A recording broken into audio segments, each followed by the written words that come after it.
अस्सलाम वालेकुम नाजरीन, आप देख रहे हैं नया पाकिस्तान और मैं हूं शहजाद इकबाल। पिछले 2 हफ्ते से निगरान वजीर आजम के नाम पर जो कियासराइयां जारी थी और जिन लोगों के इस ओहदे के लिए नाम लिए जा रहे थे वो सब गलत निकले। ना इसहाक डार और शाहिद खकन अब्बासी की निगरान वजीर आजम बनने की ख्वाहिश पूरी हुई, ना ही जलील अब्बास जिलानी, जस्टिस रिटायर्ड तसद्दुक़ हुसैन जिलानी, हफीज शेख और सादिक संजरानी को निगरान वजीर आजम की कुर्सी मिली, बल्कि वजीर आजम शहबाज शरीफ और अपोजिशन लीडर राजा रियाज के दरमियान मुशावरत के आखिरी राउंड में सेनेटर अनवारुल हक काकड़ का नाम बतौर निगरान वजीर आजम फाइनल हुआ है, जिनका नाम इस दौड़ में आज से पहले नहीं लिया गया था। अहम बात यह कि पिछले कुछ रोज से ये कियासराइयां जारी थी कि जो नाम राजा रियाज तजवीज़ करेंगे वजीर आजम शहबाज शरीफ उसी नाम पर इत्तेफाक कर लेंगे, और आज बिल्कुल ऐसा ही हुआ। राजा रियाज ने अनवारुल हक काकड़ का नाम तजवीज़ किया और वजीर आजम ने उनके नाम पर इत्तेफाक कर लिया, जिसके बाद बलूचिस्तान के आज़ाद हैसियत में मुंतखब होने वाले सेनेटर और बलूचिस्तान अवामी पार्टी से वाबस्ता सियासतदान अनवारुल हक काकड़ मुल्क के 8वें निगरान वजीर आजम नामजद कर दिए गए हैं। हम इस पर तफसील से बात करेंगे। सबसे पहले लीडर ऑपोजिशन राजा रियाज का मौक़िफ़ लेंगे, इसके बाद पीपल्स पार्टी और पाकिस्तान तहरीक इंसाफ क्या राय रखती है इस फैसले पर, उनकी भी राय लेंगे। लेकिन इस वक्त हमारे साथ मौजूद हैं साबिक लीडर ऑफ द ऑपोजिशन राजा रियाज साहब, जो आज दोपहर तक लीडर ऑफ द ऑपोजिशन थे और अपनी आखिरी जिम्मेदारी पूरी करके अब वो साबिक लीडर ऑफ द ऑपोजिशन बन गए। बहुत बहुत शुक्रिया राजा रियाज साहब, आपने हमें ज्वाइन किया। राजा रियाज साहब, आपने तो सबको काफ़ी सरप्राइज कर दिया है, क्योंकि ये नाम आपकी तरफ से तजवीज़ किया गया काकड़ साहब का, और इससे पहले 2-3 हफ्तों से जो कियासराइयां हो रही थी, जो रूमर्स थी, उसमें इनका नाम कहीं पर भी नहीं आ रहा था। जो दूसरे बड़े बड़े नाम आ रहे थे वो सामने नहीं आए, आपने सरप्राइज कर दिया। जी बिल्कुल, ये नाम मैंने परसों वज़ीर आज़म साहब को दिया था और वज़ीर आज़म साहब और मेरा एक चीज़ पे ये मुआहदा था असूली के जो भी नाम मेरे थे या उनके, ये नाम किसी सूरत भी हम इनको ओपन नहीं करेंगे और जब तक ये फाइनल ना हो इसको डिस्क्लोज नहीं करेंगे। तो उस कमिटमेंट के तहत ना वज़ीर आज़म साहब ने कोई नाम डिस्क्लोज किया ना मैंने कोई नाम डिस्क्लोज किया। तो ये नाम परसों पहली मीटिंग में आपने दे दिया था, उसमें इत्तेफाक नहीं हुआ, आज इत्तेफाक हो गया इस पर? जी मैंने पहली मीटिंग में दिया था, लेकिन पहली मीटिंग में सिर्फ उन्होंने अपने नाम मुझे दिए थे, मैंने उन्हें अपने नाम दिए थे और उन्होंने कहा था कि मैं अपने दोस्तों से मशवरा कर लेता हूँ, आप अपने दोस्तों से मशवरा कर लें, क्योंकि उनके पास पीडीएम थी, रात को उन्होंने पीटीएम का डिनर किया हुआ था, वहाँ पे उन्होंने सब को बाद में लिया। तो फिर आज जब हम बैठे तो उन्होंने कहा कि आपने ये 3 नाम दिए हैं, तो इसमें से कौन सा नंबर 1 कौन सा? तो मैंने फिर काकड़ साहब का नाम कहा, मैं कहा जी ये बलूचिस्तान से हैं और अच्छे आदमी हैं, तो मेहरबानी करें इनका कर दें। उन्होंने कहा ठीक है इसका कर देते हैं। अच्छा, मतलब आसानी से मान गए शहबाज शरीफ साहब, या आपको कन्विंस करना पड़ा इसके लिए? नहीं, वो बड़ी मेहरबानी करते हैं, उन्होंने कहा आपने कहा है तो ठीक है, ओके। हाँ, लेकिन वो जो अपने 3 नाम लेकर आए होंगे वो तो तमाम जो पार्टीज हैं पीडीएम में उनसे मुशावरत करके लेकर आए होंगे, तो उन्होंने इसरार नहीं किया कि मेरे 3 नामों में से एक आप चूज कर लें? नहीं, उन्होंने कोई इसरार नहीं किया। उन्होंने मेरे से पहले ही सवाल ये किया कि आपके ये 3 नाम हैं, तो किस पे आप नंबर 1 कौन है? तो उस पर मैंने काकड़ साहब का कहा तो उन्होंने कहा ठीक है। उन्होंने अपने किसी नाम पे जोर नहीं दिया। सही है, तो आपने बताया कि आपके जो 3 नाम है उस पे काकड़ साहब का नाम नंबर 1 पे है। नंबर 2 और 3 पे कौन से नाम थे जो आपने उनको दिए राजा साहब? आज हमारा ये वज़ीर आज़म साहब से आज फिर ये मेरी और उनकी डिस्कशन हुई है कि हमने बाकी नाम जो 5 हैं वो डिस्क्लोज नहीं करने, क्योंकि सब इज्जतदार लोग हैं, तो हमें मीडिया में उनके नाम उछालने अच्छा नहीं लगता। तो हमने एक दूसरे के साथ आज फिर कमिटमेंट किया और उस कमिटमेंट के तहत मैं आपसे माजरत चाहूंगा। लेकिन राजा साहब, इनकी जो आप कह रहे हैं 5 लोग बाकी हैं वो भी इज्जतदार हैं, उनकी इज्जत में तो मजीद इजाफा होगा जब आवाम को पता चलेगा कि ये लोग शॉर्ट लिस्ट हुए थे और इनके नाम भी थे इस रेस में। नहीं देखे ना, वज़ीर आज़म साहब के साथ मैंने कमिटमेंट कर ली है, पहले भी की थी, पूरी की, इसीलिए वो मेरे पे पहले जब हमने चेयरमैन नैब को लगाया था 3 दिन पहले मुझे पता था, मेरे से बड़े लोगों ने पूछा लेकिन किसी को नहीं पता चल सका था। और इस दफा भी 4 दिन से मीडिया मेरे पीछे था। वज़ीर आज़म साहब तक तो इतनी अप्रोच नहीं थी, मेरे तक तो हर किसी की रसाई थी, लेकिन अल्लाह का शुक्र है कि मैंने जो वादा किया था वो वादा पूरा किया। यही होता है, एक दूसरे पे आप ट्रस्ट करते हैं, तो वज़ीर आज़म साहब मेरे पे ट्रस्ट करते हैं, तो उन्होंने और मैंने ये फैसला किया था कि हम बाकी नाम डिस्क्लोज नहीं करेंगे, तो अच्छा वो नहीं राजा साहब, ये तो बताएं कि सियासी नाम एक ही था या और भी थे इन 5 नामों में? और भी सियासी नाम थे। सियासी नाम और भी थे, लेकिन ये जो स्पेकुलेशन हो रही थी कि कोई शायद इकोनॉमिस्ट होगा, कोई टेक्नोक्रेट होगा जो माशी मामलात को देख सके, ऐसा कोई नाम नहीं था इस लिस्ट में क्या? वो भी नाम था, लेकिन हो सकता है आपको कुछ नाम माशी माहरीन के नाम जो हैं वो कैबिनेट में नजर आ जाएं।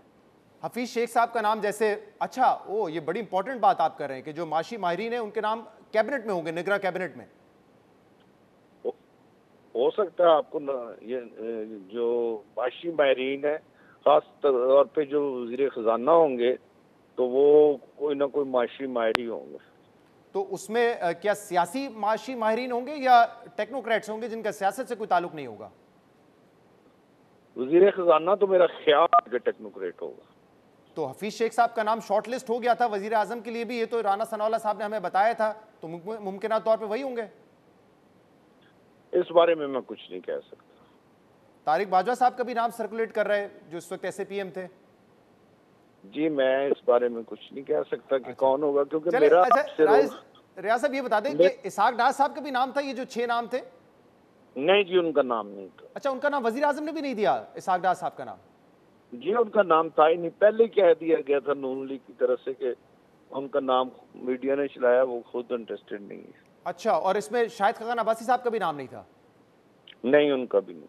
अच्छा, कौम ये जानना चाहेगी राजा रियाज साहब कि अनवारुल हक काकड़ साहब का नाम आपके जहन में कैसे आया, क्यों आपने उनको टॉप प्रायोरिटी पे रखा? क्योंकि वो सेनेटर तो हैं लेकिन वैसे किसी अहम ओहदे पे नहीं रहे, ना सेनेट के कोई चेयरमैन रहे ना वजीर रहे, पहले बलूचिस्तान हुकूमत के तर्जुमान थे, तो उनका ख्याल कैसे आया आपको कि इनका नाम मैं अपने टॉप प्रायोरिटी पे रखूंगा?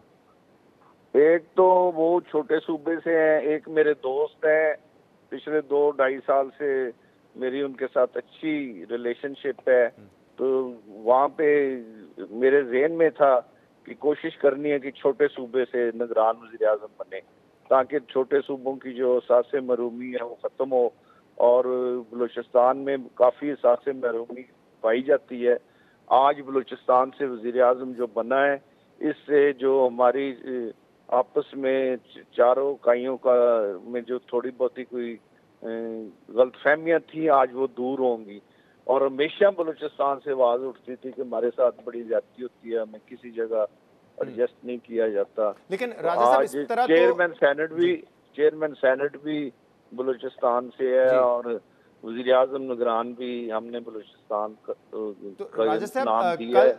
कल जो है वो सादिक संजरानी साहब का भी नाम ज़ेरे गौर था, कहा जा रहा है, क्या उनका नाम था? या जाम कमाल साहब जो साबिक वजीर आला रहे, क्या उनके भी नाम थे? ब्रदर मैंने आपको बता दिया कि मुझे सिर्फ इस नाम के अलावा यही समझ लें कि मुझे और कोई नाम नहीं पता, मैं नहीं आपको बताना, मैं माजरत चाहता। अच्छा, ये 2 दिन से इस तरह के आपने देखा हो शायद सोशल मीडिया पे ये मीम्स चल रहे थे जिसमें आप दोनों की तस्वीर थी। आज इनफैक्ट कुछ पेपर्स में कार्टून भी आए कि जिसमें शहबाज शरीफ साहब आपसे पूछ रहे हैं कि आपके पास कोई नाम है, आप उनसे पूछ रहे हैं आप बताएं आपके पास कोई नाम है। ऐसा कोई मामला था? क्योंकि अभी कुरैशी साहब ने भी कहा है कि ये नाम पीपल्स पार्टी और PMLN के तो नहीं है, लेकिन ये नाम राजा रियाज साहब ने भी नहीं दिए होंगे। जी कुरैशी साहब से पहले ये पूछ लें कि वो किस मुआहदे के तहत जेल में नहीं है, बाहर फिर रहे हैं और प्रेस कॉन्फ्रेंस कर रहे हैं। PTI के असल लोग तो या भागे हुए हैं या जेल में हैं। पहले वो अपनी पोजीशन क्लियर करें, फिर मेरे बारे में सवाल करें। कि वो उस वक्त तक जेल से बाहर हैं, तो कोई मुआहदा हुआ है उनका? 100% मुआहदे के तहत हैं। PTI के लोग जो अभी तक चेयरमैन के साथ खड़े हुए हैं वो या जेल में हैं या भागे हुए हैं। ये जो प्रेस कॉन्फ्रेंस कर रहे हैं उन्होंने कहीं ना कहीं कुछ लिख के दिया हुआ है, कमिटमेंट की हुई है। ये किस किस्म का आपके ख्याल में मुआहदा है? ये मुआहदा यही है कि हम PTI के लिए काम नहीं करेंगे और इमरान खान के हम खिलाफ हैं। मतलब पार्टी खुद चला लेंगे, इमरान खान साहब को माइनस कर देंगे? इमरान खान को माइनस करेंगे। अच्छा, आपको लगता है ऐसा कोई मुआहदा हुआ है उनका? तो राजा साहब, लेकिन ये बात में कहीं हकीकत है कि नाम आपको भी कहीं और से आया और आपने फिर शहबाज शरीफ साहब को दे दिया? नहीं, ऐसी कोई बात नहीं, मैंने खुद नाम दिया है। अब जो मर्जी, क्योंकि PTI वाले आपको पता है कि मैं इनके शुरू दिन से खिलाफ हूँ, तो ये भी मेरे खिलाफ बयान दे, मुझे कोई फर्क नहीं पड़ता। अच्छा, और लेकिन एक मुझे है कि मैंने इमरान खान के बारे में जो कहा था अल्लाह के शुक्र से वो सब सच साबित हुआ है। कल पीरनी की जो डायरी निकली है उसके बाद कोई शक नहीं रह गया। अच्छा, ये बताइएगा राजा रियाज साहब कि अब आपको क्या लग रहा है, वैसे ये फ्री एंड फेयर इलेक्शन हो सकेंगे 90 दिन के अंदर, या आपको लगता है कि अब इसमें ताखीर होगी? नहीं, इलेक्शन इंशाअल्लाह ताला फरवरी में होंगे। फरवरी में होंगे? हाँ जी। और लेवल प्लेइंग फील्ड होगी, तरीके इंसाफ उसमें होगी? ये इस बारे में मैं कुछ नहीं कह सकता। अच्छा, लेकिन आपका सियासी मुस्तकबिल क्या है, क्योंकि लीडर ऑफ द ऑपोजिशन आप कह रहे हैं कि बड़ा एतमाद किया है वजीर आजम शहबाज शरीफ साहब ने मुझ पे, लेकिन लीडर ऑफ द ऑपोजिशन बनने से पहले आपने ये खुद कहा था कि अगला इलेक्शन आप नून लीग की टिकट पे लड़ेंगे, तो क्या ऐसा ही है? ये अंडरस्टैंडिंग अभी तक कायम है? चंद दिनों में मैं फैसलाबाद पहुंच गया हूँ, अपने दोस्तों से मशवरा करके अगले चंद दिनों में जो भी मैंने मुस्तकबिल का फैसला है वो इंशाल्लाह प्रेस कॉन्फ्रेंस करके ऐलान करूँ। लेकिन राजा साहब, इसीलिए बड़ी तनकीद भी होती रही ना, क्योंकि पहले ही आपने कह दिया था नून लीग के टिकट पे लड़ूंगा, फिर आप एक ऑपोजिशन की पोजीशन पे चले गए, तो लोग कहते रहे ये dummy leader of the opposition है, क्योंकि आखिर में लड़ना तो इलेक्शन आपने शेर की टिकट पर है, शेर के निशान पर है। आपके पास खबर होगी, मेरे पास ये खबर नहीं, ये खबर तो आपने खुद दी थी काशिफ अब्बासी साहब को कि नून लीग के टिकट पर लड़ूंगा इलेक्शन। उसके बाद फिर जब मैंने अपोजिशन लीडर बन गया, फिर उस दिन से लेके आज तक मैंने ये बात नहीं की। सही है, तो मतलब दिलचस्पी कोई खास है नहीं आपकी नून लीग के टिकट में अब? जी, अभी मैं फैसला करूंगा और इंशाल्लाह आपको बता दूंगा। बहुत बहुत शुक्रिया। राजा रियाज साहब हमारे साथ मौजूद थे, आज दोपहर तक लीड पोजीशन थे, अपना आखिरी बड़ा फैसला किया और ये कह रहे हैं कि मैंने 3 नाम दिए थे वज़ीर आज़म शहबाज शरीफ साहब को, और मैंने ये कहा था कि टॉप प्रायोरिटी में काकड़ साहब का नाम है, और बड़ी आसानी से दूसरी नशिस्त में ही शहबाज शरीफ साहब ने ये नाम एक्सेप्ट कर लिया, और जो 3 नाम शहबाज शरीफ साहब लेकर आए थे बड़ी आसानी से उन्होंने वो नाम पीछे रख दिए, और राजा रियाज साहब ने जो नाम टॉप पे रखा था उसको सेलेक्ट कर लिया बतौर निगरां वज़ीर आज़म के लिए। एक प्रोग्राम में ब्रेक शामिल करेंगे, इसके बाद पाकिस्तान तहरीक इंसाफ इस पर क्या सोचती है, पीपल्स पार्टी क्या इस फैसले से मुतमईन है, उस पर भी बात करेंगे। Stay with us.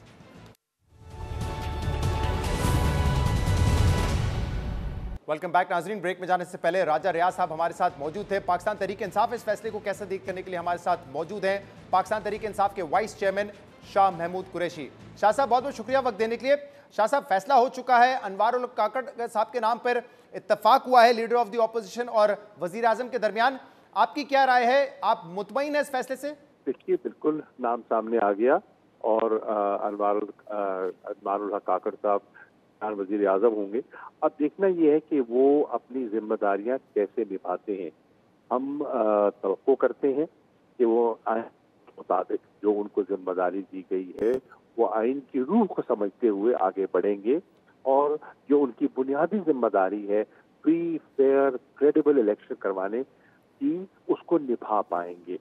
हम तवक्को करते हैं कि उनका रवैया जो है पीडीएम सरकार से मुख्तलिफ होगा। पीडीएम की सरकार ने जिस किस्म का जबर किया और जिस किस्म की गिरफ्तारियां, छापे और चादर चार दीवारी को जिस तरह पामाल किया, उस माहौल को वो तब्दील करेंगे। और हम तवक्को करते हैं कि वो जो इंसान जो बुनियादी हकूक हैं हर शहरी के, उसका एहतराम करने में वो हिदायत देंगे पुलिस को भी और अपनी हुकूमत को भी कि वो कायदे, कानून और आइन के मुताबिक आगे बढ़े। और शाह साहब, क्योंकि आपके इत्तेहादी में रही है बाप पार्टी और आपने काम भी किया है अनवार उल काकड़ साहब के साथ, जितनी आपकी इंटरेक्शन उनके साथ रही है, आपको क्या लगता है जो आपकी तवक्कुआत हैं उन पे पूरा उतर सकते हैं? इतनी काबिलियत रखते हैं? देखिए, पढ़े लिखे तो हैं और समझदार हैं। मेरा उनके साथ जितना इंटरेक्शन रहा है, मैंने तो उनको एक मुस्बत सोच का पाया है, और बलूचिस्तान से उनका ताल्लुक है, लेकिन उनकी सोच में एक वफाक और पाकिस्तान के साथ जो एक लगाव है वो अंसर बिल्कुल देखा है। लेकिन ये एक नई जिम्मेदारी और नया रोल उनको मिला है, और मैं समझता हूँ एक कम उम्री में मिला है, तो बहुत बड़ी उन पर जिम्मेदारी भी है और बहुत सी तवक्कुआत भी है। शाह साहब, आज आपने ये भी कहा है कि पीडीएम की बड़ी पार्टीज की जो ख्वाहिशात थी निगरां वजीर आजम को लेकर, वो ऐसा लगता है पूरी नहीं हुई है। क्यों आपने ऐसा कहा? क्या लगता है आपको इनकी ख्वाहिशात थी? मेरा ख्याल में, मेरे अंदाजा है, आप देखिए मेरे अंदर की खबर तो मेरे पास नहीं है, मेरा अंदाजा है कि अनवार उल हक काकड़ साहब ना तो जरदारी साहब की चॉइस हो सकते हैं और ना ही शहबाज शरीफ की चॉइस हो सकते हैं। जी, चॉइस तो जो है राजा रियाज साहब की थी, उनकी तरफ से नाम आया था जिस पर इत्तेफाक किया है। वाकईतन आप वाकईतन समझते हैं कि पाकिस्तान के इतने अहम फैसले अब राजा रियाज करेंगे? तो आपको लगता है कि वैसे चॉइस पीडीएम हुकूमत की थी, उन्होंने राजा रियाज साहब को कहा होगा कि आप नाम फॉरवर्ड करें, या राजा रियाज साहब को कहीं और से ये नाम मिला होगा जो उन्होंने आगे फॉरवर्ड किया है? I leave that to your imagination. नहीं, क्योंकि ये तो एक तयशुदा बात है कि बाप पार्टी और अनवारुल हक काकड़ साहब के भी जो ताल्लुकात मुक्तदर हलकों से हैं वो बड़े स्ट्रॉन्ग और बड़े अच्छे हैं, तो आपको लगता है कि उनकी मुशावरत से ये मामला आगे बढ़ा होगा? देखिए, मैं इस पर कॉमेंट नहीं कर सकता। मैं ये कह सकता हूँ कि ये जो पीडीएम की दो बड़ी जमातें हैं, मुझे ये उनकी चॉइस दिखाई नहीं दे रही। तो आपको लगता है मुतमईन होंगे वैसे वो इस चॉइस से? क्योंकि अगर नहीं होते तो शहबाज शरीफ साहब इत्तेफाक ना करते, मामला कमेटी में चला जाता और फिर मामला इलेक्शन कमीशन ऑफ पाकिस्तान के पास चला जाता। तो फिर क्या होता? नतीजा यही होता। अच्छा, नतीजा फिर यही होता अगर मामला इलेक्शन कमीशन के पास भी जाता? तो और क्या होता? तो इसीलिए शहबाज शरीफ साहब ने बेहतर समझा कि यहीं पे मैं ही डन कर दूं उसको। हो सकता है। अच्छा, लेकिन जो आप तवक्कुआत लगा रहे हैं कि फ्री एंड फेयर इलेक्शन हो, टाइमली इलेक्शन हो, अब ये काकड़ साहब के ऊपर जिम्मेदारी तो है, लेकिन ये जिम्मेदारी क्या सिर्फ इन पर ही आती है? क्योंकि अब जो सीसीआई ने अप्रूव किया है नए सेंसस को, उसके बाद तो इलेक्शन कमीशन ऑफ पाकिस्तान ने डिलिमिटेशन करनी है और मुमकिन तौर पर इलेक्शन डिले होंगे, तो ये कैसे वजीर आजम, निगरां वजीर आजम ये जिम्मेदारी पूरी कर सकेंगे? देखिए, जहाँ तक सेंसस का ताल्लुक है ना, मैं ये अर्ज करता चलूँ कि बिल्कुल आप सही कह रहे हैं कि जब मरदमशुमारी नई नोटिफाई हो जाए तो डिलिमिटेशन होनी है। मैं इस पर बहस नहीं करूँगा, बिल्कुल सही कह रहे हैं आप। लेकिन सवाल ये है कि ये मुमकिन था? बिल्कुल था। ये इलेक्शन भी बर वक्त होते और मरदमशुमारी के बाद डिलिमिटेशन भी हो जाती। मई में रिजल्ट मिल चुके थे इनको, पीडीएम सरकार को। वो क्यों बैठे रहे? उन्हें सीसीआई का इजलास क्यों नहीं बुलाया? अगर वो इजलास बुलाते और नई हल्का बंदी का फैसला कर लेते तो उनको जो 120 दिन दरकार थे उसके अंदर हल्के बंदी भी हो जाती और असेंबली तहलील होने के 90 दिन के अंदर इंतखाबात भी हो जाते। लेकिन उन्होंने ऐसा नहीं किया, गफलत की उनने। और आज देखें कि अंदर बैठकर एक मुत्तफिका करारदाद पास करते हैं और बाहर आके अब पीपल्स पार्टी कहती है कि 90 दिन में इंतखाबात हों और मुस्लिम लीग नून कहती है कि कुछ वहां आगे भी चले जाए तो कोई मुजाहिका नहीं है। जी, और फ्री एंड फेयर इलेक्शन करवाने का जहां तक मामला है, जिसमें तहरीक इंसाफ कहती है कि लेवल प्लेइंग फील्ड होनी चाहिए, अब ये जिम्मेदारी भी सिर्फ बेचारे निगरां वजीर आजम पे तो नहीं डाली जा सकती, ये फैसला इन्होंने। देखिए, इलेक्शन की क्रेडिबिलिटी बहुत जरूरी है। मैं आपको अर्ज करूं, अगर इलेक्शन आपने इस नौइयत का कराया कि जिसकी क्रेडिबिलिटी पर सवालिया निशान उठ खड़ा हुआ ना, तो उससे मुल्क में जो सियासी इस्तेकाम पाकिस्तान को दरकार है वो नहीं मिल पाएगा। और अगर सियासी इस्तेकाम न मिला तो जो माशी बहाली आप चाहते हैं वो मुमकिन नहीं होगी। इसलिए बहुत जरूरी है कि सबको समझदारी के साथ मुल्क के मफाद को सामने रखते हुए आगे बढ़ना चाहिए। तो ये बताइए शाह साहब कि इसके लिए अगर आप चाहते हैं मुनसफाना माहौल में इलेक्शन हो, साफ और शफाफ इलेक्शन हो, आपकी उम्मीदें निगरां वजीर आजम से तो होंगी, लेकिन इसके अलावा भी आपको अपने ताल्लुकात मुख्तलिफ इदारों से भी तो बेहतर करने पड़ेंगे। देखिए, हमारा किसी इदारे से झगड़ा नहीं है और ना ही हम झगड़ा करना चाहते हैं और ना ही ये मुल्क के मफाद पे है। वो इदारे भी तो हमारे हैं ना, ये मुल्क तो हमारा है और ये इदारे भी हमारे हैं और हमने मिलके चलना है। और पाकिस्तान का इंटरेस्ट उनको भी अजीज है, हमें भी अजीज है। हमने देखना है कि पाकिस्तान के इंटरेस्ट को हमने किस तरह आके लेकर बढ़ना है। और अगर माजी में हमसे गलतियां हुई तो हमने उसका अदाला कैसे करना है एक मुस्तकबिल और बेहतर पाकिस्तान के लिए। और शाह साहब, आज हमाद अज़हर साहब ने भी इस पर ट्वीट किया जिसमें उन्होंने कहा है कि इस वक्त हज़ारों हमारे सियासी कैदी जाली मुकदमात में कैद हैं। हमारी ख्वाहिश है कि इस मामले पे जो निगरां वज़ीर आज़म है वो फौरी नोटिस लेंगे। अब मामला ये है कि जब 9 मई का वाक़या हुआ था तो एक तो अनवारुल हक काकड़ साहब ने उसकी खुलकर मजम्मत की थी, उसकी जिम्मेदारी आपके चेयरमैन पर डाली थी, और दूसरा ये कहा था कि जो लोग इसमें मुलविस हैं उनका ट्रायल आर्मी एक्ट के तहत होना चाहिए, ये उनकी पोजीशन थी। लेकिन आप लोग ये कह रहे हैं कि जो हमारे सियासी लोग इस वक्त कैद हैं वो उसका नोटिस लें। देखिए, बहुत से लोग जेलों में ऐसे हैं जिनका कि 9 मई के वाक़े से कोई डायरेक्ट ताल्लुक बनता ही नहीं है और वो बेकसूर जेलों में है। किसी ने पुरअमन एहतजाज करने की कोशिश की, उसको धर लिया गया। तो बहुत से ऐसे लोग हैं जिनका है कोई वाकया से ताल्लुक ही नहीं बनता। और हम क्या कह रहे हैं, एक फ्री फेयर इन्वेस्टिगेशन, दूध का दूध पानी का पानी हो जाएगा। अब सवाल ये है कि अगर आपने माहौल में बेहतरी लानी है तो जो पीडीएम सरकार का रवैया था, अगर उसी रवैये को आगे बढ़ाएंगे तो माहौल कशीदा रहेगा ना। मुल्क उसका मुतहम्मिल नहीं हो सकता। मुल्क में आज जिसे कहते हैं ना कि हीलिंग प्रोसेस की जरूरत है, और उस हीलिंग प्रोसेस के लिए अगर जो बेगुनाह लोग जेलों में पड़े हैं और जिसमें खवातीन बहुत सी हैं, अगर उनको रिहा कर दिया जाए तो ये एक अच्छा जेस्चर होगा। लेकिन शाह साहब, जब आप कह रहे हैं कि आपको नहीं लगता पीडीएम की बड़ी जमातों ने नाम दिया है, आप समझते हैं कि राजा रियाज साहब के बस की भी बात नहीं है नाम देना, तो फिर इसका मतलब जहां से भी नाम आया होगा तो जो इस वक्त पॉलिसीज चल रही थी, पॉलिसीज का तो तसलसल ही रहेगा ना फिर। देखिए, पॉलिसी का तसलसल एक चीज है और कानून और कायदा एक चीज है।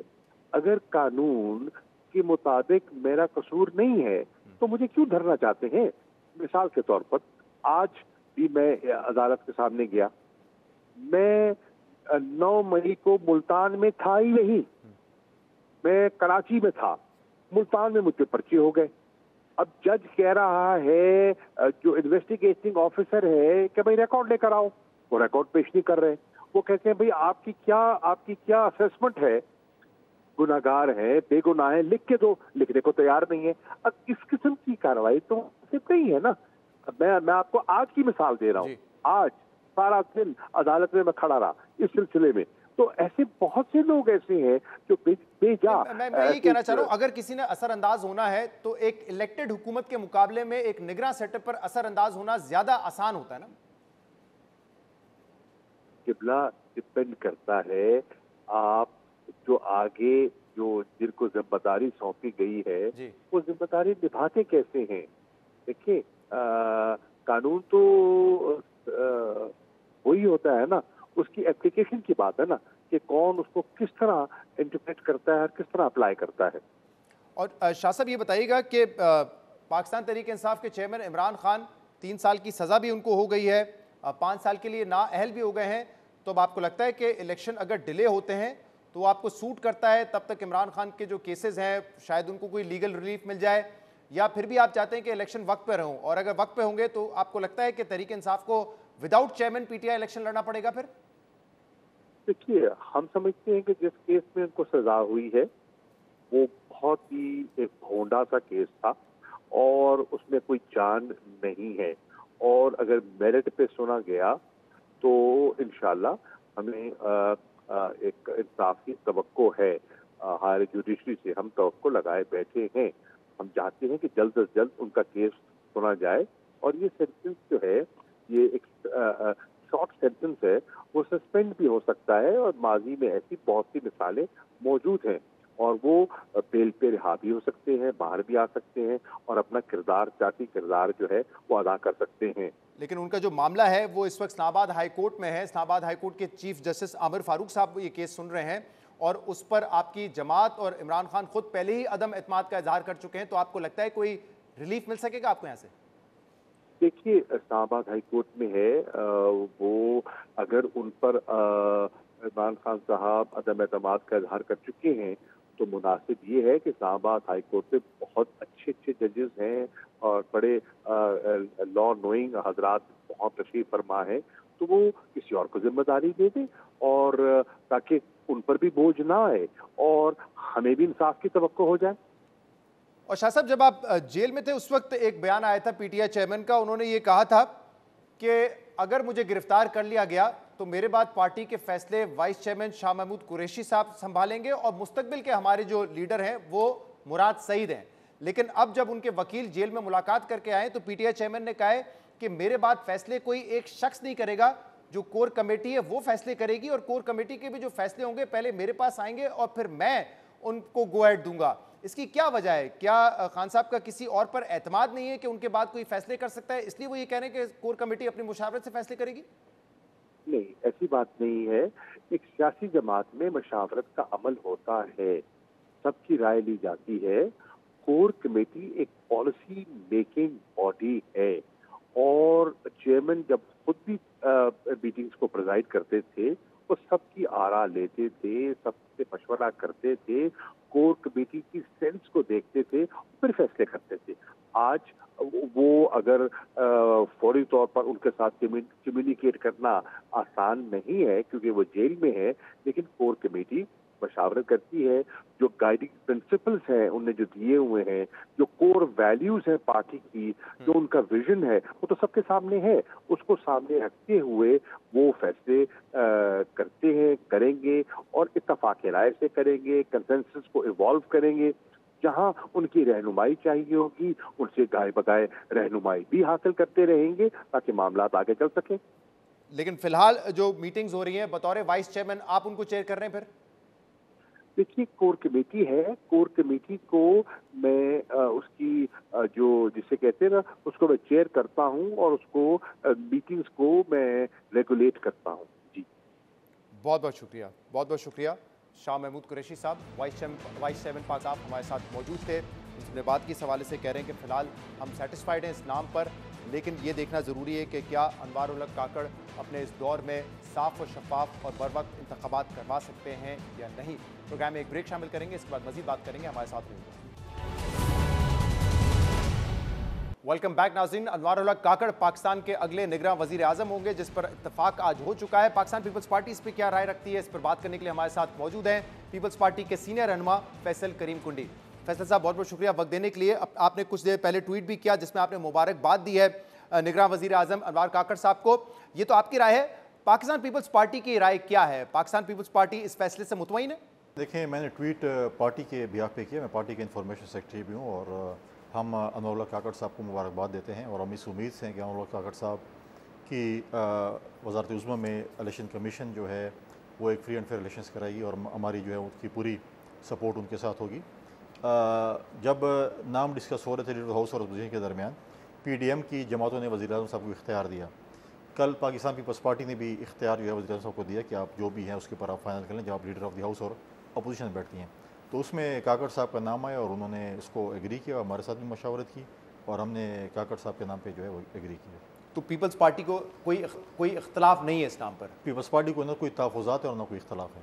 सही। आप इंफॉर्मेशन सेक्रेटरी हैं, आपने मुबारकबाद दी और आप कह रहे हैं कि पार्टी के बिहाफ पे की, लेकिन सीनियर आपके पार्टी के रहनुमा हैं खुर्शीद शाह साहब, उनका कुछ देर पहले बयान आया जिसमें उन्होंने कहा कि हमें इल्म नहीं था कि अनवार उल हक काकड़ का नाम आएगा, बेहतर होता कि हम किसी और शख्स का इंतखाब करते। अनवार उल हक काकड़ साफ और शफाफ इंतखाबात यकीनी बनाने में कामयाब हुए तो उन्हें याद रखा जाएगा। वो क्यों कह रहे हैं कि चलें, ये तो ठीक है शायद उनकी नॉलेज में ना हो ये नाम आ सकता है, लेकिन वो ये क्यों कह रहे हैं कोई और होता तो बेहतर होता? नहीं, मुझे नहीं पता कि उसके लिए अच्छा होता कि हम हमारी पार्टी के लीडर ऑफ द हाउस या अपोजिशन होता तो फिर हम उसमें किरदार अदा करते। देखें, दो अशखास ने बैठा था, हमारी पार्टी की तरफ से जो नाम गए थे, दूसरी जमातों की तरफ से नाम आए थे, उनमें से 3 शॉर्ट लिस्ट हुए। लीडर ऑफ द हाउस ने लीडर ऑफ द अपोजिशन के साथ डिस्कस किए, उसमें जो नाम आए थे उसमें जो है अनवार उल हक काकड़ साहब का जब नाम आया तो उन्होंने इस पर एग्री किया। अब मैं कहूँगी जी मुझे नहीं पसंद, ये तो मेरे एक ज़ाती राय हो सकती है। As a party we support Kakar साहब। तो खुर्शीद शाह साहब क्यों ऐसे समझते हैं? आपके इल्म में है कि कोई और होता तो बेहतर होता? कुछ तहफ़्फ़ुज़ात हैं उनके? आई डोंट नो कि तहफ़्फ़ुज़ात, काकड़ साहब ऐसा शख्स नहीं है न उसने ऐसे अहदे पे रहे हैं जिसमें उनको तहफ़्फ़ुज़ात हों। तो माजी में हमने बहुत से ब्यूरोक्रेट्स, बहुत से जजों का भी इंतखाब किया और खुर्शीद शाह साहब भी एक दफ़ा लीडर ऑफ द अपोजिशन रहे हैं, हमने इंतखाब किया, लेकिन हम फ्री एंड फेयर इलेक्शन नहीं करवा सके, हमेशा तहफ़्फ़ुज़ात थे। लिहाजा जो है एक सियासतदान अगर केयर टेकर में आ गया तो मैं समझता हूँ कि अच्छी बात है। कभी आपने किसी सियासतदान को देखे वो डेपुटेशन पे जज या ब्यूरोक्रेट भर्ती हो कि सब ने हमारी जगह पे इंक्रोचमेंट करनी है? तो अच्छी बात है, एक पॉलिटिशियन है, हम उसको सपोर्ट करेंगे कि वो, और एक बिल्कुल तारीख में नाम लिखा जाएगा कि फ्री एंड फेयर इलेक्शंस कराएं जिसमें अपोजिशन और हुकूमत को कोई एतराज़ नहीं हो कि ये हमारे जो इलेक्शन हैं रिग्ड हुए। लेकिन इस बात पर एतराज़ नहीं है कि एक सियासी जमात से उनका ताल्लुक है। वो जब सेनेटर आए थे तो ऑब्वियसली इंडिपेंडेंट उस वक्त 2018 में सेनेटर बने, बट बाप पार्टी से उनका ताल्लुक है। बाप पार्टी, और ये पहले खुद भी नून लीग के साथ रहे हैं। अभी भी इनकी मरियम नवाज साहिबा से, शहबाज शरीफ साहब से रिसेंटली मुलाकात हुई है इनके पूरे ग्रुप की, जिसमें जाम कमाल साहब भी थे, जिसपे ये गौर कर रहे थे कि क्या नून लीग में शामिल होना है या नहीं होना है। तो इस बात पे कोई एतराज़ नहीं आपको अगर उनकी पार्टी से वाबस्तगी है तो? सियासी बंदे अगर किसी को हम लगाते, जैसे हमने बात की है कि हम सियासी बंदे को चाहते हैं, तो किसी पार्टी से भी होता। अगर कोई और जमात का, मेरी जमात पीपल्स पार्टी कोई आता है या नून का या किसी और जमात का आता, फिर आप कहते हैं सियासी इसका ताल्लुक है। अभी भी आप देखिए पंजाब की जो CM है उस पर कितने लोगों को एतराज़ है जी, ये फ़लाँ का जो है नज़दीकी है, फ़लाँ उसको बेटा कहता है, फ़लाँ का रिश्तेदार है, फ़लाँ के। पाकिस्तान में कोई शख्स ऐसा नहीं जिसका किसी सियासी जमात के साथ ताल्लुक ना हो, ये तो आप कह ही नहीं सकते। अब मेरे दोस्त हैं फॉर एग्जांपल, अगर कल आपके साथ मेरी तस्वीरें हों किसी फंक्शन में, किसी चाय पे, किसी उस पर बोलेंगे इनका ताल्लुक इसके साथ, तो लिहाजा मैं समझता हूँ कि एक पॉलिटिशियन आया, एक नई पॉलिटिशियन आमतौर पर जब आप कहते हैं तो कोई ये सोचता है ना कि जो एक्टिव पॉलिटिक्स में ना हो, पॉलिटिक्स ऑलमोस्ट रिटायर हो चुका हो या किसी उहदे पे ना हो, ये तो सेनेटर है ना अभी। देखिए कोई उनका हल्का नहीं है काकड़ साहब का, बलूचिस्तान में वो तर्जुमान रहे हैं, उसके बाद ये सेनेट में एक अच्छा किरदार अदा किया, कमेटीज़ में रहे हैं, उनकी स्पीचेस आप देख लें। जब PTI में थे उस वक्त भी PTI के जो है उसमें भी गुड बुक्स में ही थे उनके। देखिए PTI में उनकी जमात की जो इत्तेहाद था उसकी वजह से उनको मतलब मैं समझता हूँ कि उनको सब्र का शायद फल मिल गया हो, क्योंकि उनकी जो क्योंकि आज कुरैशी साहब ने बड़ी तारीफ की, शाह महमूद कुरैशी साहब ने उनकी बड़ी मैं समझता हूँ कि जिनका उनके साथ ताल्लुक है, मेरा उनके साथ ज़ाती ताल्लुक रहे, सियासत से पहले भी रहे, सियासत के बाद भी रहे, हमारे बड़े अच्छे एक दोस्त हैं और मैं समझता हूँ कि एक अच्छा वो है। और मैं बिल्कुल इस होपफुल हूँ कि काकड़ साहब जो है तारीख में नाम लिखवाएंगे। लेकिन आप खुद इस चीज़ को पर भी तो एतराज़ करते रहे ना कि खैबर पख्तूनख्वा में जो कैबिनेट में सियासी जमातों के लोग भर्ती हो गए, जिसमें आपने भी कहा हमारे नॉमिनी भी है, बट फिर आपने कहा नहीं होने चाहिए, किसी के भी नहीं होने चाहिए। और आपका एतराज़ खासतौर पर ये था कि JUIF के वहाँ पे 10-12 कैबिनेट में आपने वहाँ पे जो गवर्नर साहब हैं उनके किरदार पर बड़ी तनकीद की। तो जब सियासी लोग आते हैं तो कोई ये अच्छा तो मैसेज नहीं जा रहा है खैबर पख्तूनख्वा में, कोई मिसाली तो कैबिनेट नहीं। देखिए दो किस्म की चीज़ें हैं। अब आप काकड़ साहब एज ए सेनेटर, वो उनका जो है फील्ड पॉलिटिक्स से कोई वो नहीं है, और उसका जो है वो जो है प्रैक्टिकल अगर आप कहें पॉलिटिक्स कहें जो हल्का नहीं है उनका, कोई है वो सेंटर बने। खैबर पख्तूनख्वा में एक और पोजीशन थी, खैबर पख्तूनख्वा में एक ऐसे नॉमिनीज लगाए गए थे जो एक जमात की कुन फयकुन की हुकूमत थी, सिपाही से लेके क्लास 4 से लेके और सेक्रेटरी तक। निगरान हुकूमत का काम ये नहीं है कि आप ट्रांसफ़र पोस्टिंग करें, अपॉइंटमेंट्स करें, फंड्स दें, सब कुछ करें इलेक्टेड हुकूमत की तरफ। वो इस किस्म की उनकी हुकूमत थी, ऐसे लग रहा था जैसे बिल्कुल इनकी हुकूमत और निगरान हुकूमत है ही नहीं। और उसमें बड़े से सारी सियासी जमातों को तहफ़्फ़ुज़ात थे कि आप क्या कर रहे हैं, ये कैसे फ्री एंड फेयर इलेक्शन करेंगे। जब आपको एक अफसर बोले कि जी मुझे फ़लाँ जमात का अगर लीडर फ़ोन करेगा तो मैं काम करूँगा, या मिनिस्टर बोले कि मुझे फ़लाँ अपना जो है मेरा दोस्त भी गालिबन बोले कि मुझे अपना लीडर फ़ोन करेगा तो मैं काम करूँगा, फ़लाँ बंदा का फ़ोन, तो आप क्या मैसेज देते लोगों को। लेकिन और ये मैसेज क्या थी, लेकिन ब्यूरोक्रेसी क्या मैसेज थी कि आप एक जमात के लिए काम करें, तो वो हमें एक्सेप्टेबल नहीं था। लेकिन ये काम क्या कैबिनेट करा रही थी, खैबर पख्तूनख्वा के निगरान वज़ीर आला करवा रहे थे, या जो गवर्नर खैबर पख्तूनख्वा है वो करवा रहे थे, क्योंकि वो तो अभी भी अपने मनसब पे मौजूद है। देखें थोड़ा सब्र करें ना, जश्न आज़ादी मनाने दें, उसके बाद जो है मिनिस्टर्स थे। जब एक वज़ीर बन जाता है, जब वज़ीर बन जाता है, देखें ऑफिशियली तो गवर्नर के पास कोई इख्तियार नहीं है, CM के पास ही होते हैं, या फिर वज़ीर के पास होते हैं, उसके सेक्रेटरी के पास होते हैं। मिनिस्टरों का आप देख लें कि क्या आप जाके किसी दिन आपके नुमाइंदे पेशावर में ज़रा उनको टेलीफोन पे ले लें, उनसे पूछ लेंगे खैबर पख्तूनख्वा की क्या पोजीशन है। तो ANP ने कल भी एतराज़ किया है कि कैबिनेट तो फारिग कर दी है इलेक्शन कमीशन ऑफ पाकिस्तान ने, के कहने पे हो गई है, इस्तीफे दे दिए उन्होंने, लेकिन गवर्नर अभी भी मौजूद है और प्रॉब्लम वहाँ पर है क्योंकि वो एक सियासी किरदार अदा कर रहे हैं। तो पीपल्स पार्टी को इससे तहफ़्फ़ुज़ात नहीं है, गुलाम अली साहब अगर रहे हैं वहाँ पर। देखें पहली बात तो है कि गवर्नर ही ANP का बनना था, ANP ने गवर्नरशिप खुद JUI को दी जी, ठीक है, जो भी सिचुएशन थी, जो भी था। अब ठीक है उनको एतराज़ है, लेकिन आप पॉलिटिक्स में जब एक गलती करते हैं तो आपको वो गलती का मज़ा भुगतना पड़ता है, ठीक है। अब हम जब जाते हैं गवर्नर साहब के पास, वो कहते हैं मेरे पास इख्तियार नहीं है, मैं तो कुछ नहीं हूँ, फलां है, और CM साहब बिल्कुल इफेक्टिव नहीं है। उसके बाद चीफ सेक्रेटरी कहते मेरे पास भी ख्याल है, फिर कौन चला रहा है सूबे की हुकूमत। माजी में तो चलो PSPM चलाते थे, PSPM भी नहीं चला रहा। फिर लिहाजा जो चीज़ें हैं, जब आपके इफेक्टिव वज़ीर आएंगे, जब आपके ऐसे वज़ीर आएंगे जिनका पॉलिटिकल पार्टी से ताल्लुक़ नहीं होगा, तो फिर किसी के भी काम नहीं, फिर गवर्नर 100 दफ़ा भी फ़ोन करे काम नहीं होंगे, ठीक है। लिहाजा प्रॉब्लम यह है कि जब आपने अपनी पार्टी के वज़ीरों को इंस्ट्रक्शन हो कि यहाँ से आपको इंस्ट्रक्शन आएंगी, तो फिर वो फ्री एंड फेयर इलेक्शंस का कोई तस्वुर ही नहीं है। और इलेक्शन कमीशन को बहुत देर से ख्याल आया, बहुत देर से ख्याल आया। अब लगता है कि आपको जो कैबिनेट बनेगी वो इंडिपेंडेंट होगी, उसमें सियासी पार्टी के नॉमिनीज बैठे हुए नहीं होंगे। मैं यही उम्मीद रखता हूँ, अगर सियासी पार्टी के नॉमिनीज होंगे हम बिल्कुल एतराज़ करेंगे, लेकिन इलेक्शन कमीशन को देर से ख्याल इसलिए आया कि मेरे को इतने महीने ये चीज़ें चल रही थी जी। और पेशावर से चीखें आ रही थी खैबर पख्तूनख्वा से, उनको बहुत लेट आवाज़ आई, लेकिन फिर भी ठीक है, अच्छी बात है कि इलेक्शन से पहले उनको आ गई। और अब ये जब निगरान वज़ीर आज़म भी बन जाए अनवार साहब, तब भी इलेक्शन वक्त पे होते तो नज़र नहीं आ रहे, क्योंकि अब CCI ने जो फैसला किया है कि नए सेंसस के मुताबिक होंगे, इससे तो ये तय है बात कि डिलिमिटेशन, फिर इलेक्शन प्रोसेस स्टार्ट होना, तो फरवरी मार्च तक जा सकते हैं इलेक्शन। पीपल्स पार्टी मुतमईन है इस बात से, क्योंकि पहले सूबों के इलेक्शन डिले हुए तो आप लोगों ने कहा कि नहीं 7 होने चाहिए, लेकिन अब जो जनरल इलेक्शन होने जा रहे हैं वो भी डिले होंगे। मुतमईन है पीपल्स पार्टी इससे? देखें जो पॉलिटिकल वर्कर, मुझे इस पर बड़ा अफसोस है। पहले हमारा ये था कि 60 दिन के अंदर इलेक्शन हों, टाइम पूरा करे पार्लियामेंट, अब आपको देखें, अगर आपने CCI जाना था, आपने डिलिमिटेशन करवानी थी और इलेक्शन आगे जाने थे 3-6 महीने, तो आपने 3 दिन पहले असम्बली क्यों तोड़ी? फिर 2 दिन और गुजारा कर लेते और उसके बाद आप टाइम पे असम्बलियाँ जो हैं वो ख़त्म हो जाती और 60 दिन के अंदर इलेक्शन।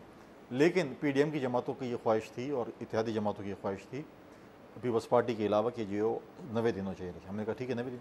अचानक डिलिमिटेशन की बात आ गई और ये मैं समझता हूँ बड़ा अफसोसनाक अमर है। लोग समझते हैं सियासी जमातें इलेक्शन से भाग रही हैं और अभी ये समझते हैं सियासी जमातों को इलेक्शन से नहीं भागना चाहिए, आवाम के पास जाए। आज आप नहीं जाएंगे तो आप नवंबर में जाएंगे, आपकी बात है, चलो फरवरी मार्च में जाएंगे तो सही ना आवाम के पास।